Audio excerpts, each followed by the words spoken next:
कैसन बानी रहे लोग, स्वस्थ होखम, मस्त होखम, खुश होखम।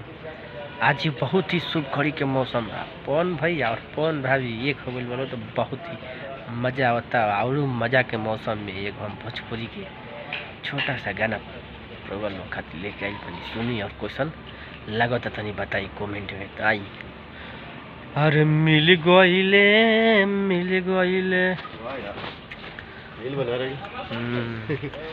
अरे मिल गइले हमर पवन भैया आज भोजपुरी में भाभी से मिल गइले। आ गइले अब भोजपुरी में ऐसन मजा ये भैया आ गइले।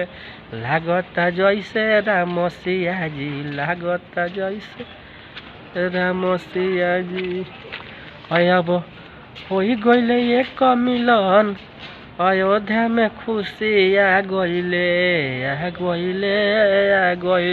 अब भोजपुरी में खुशी ऐसन भैया आ गइले।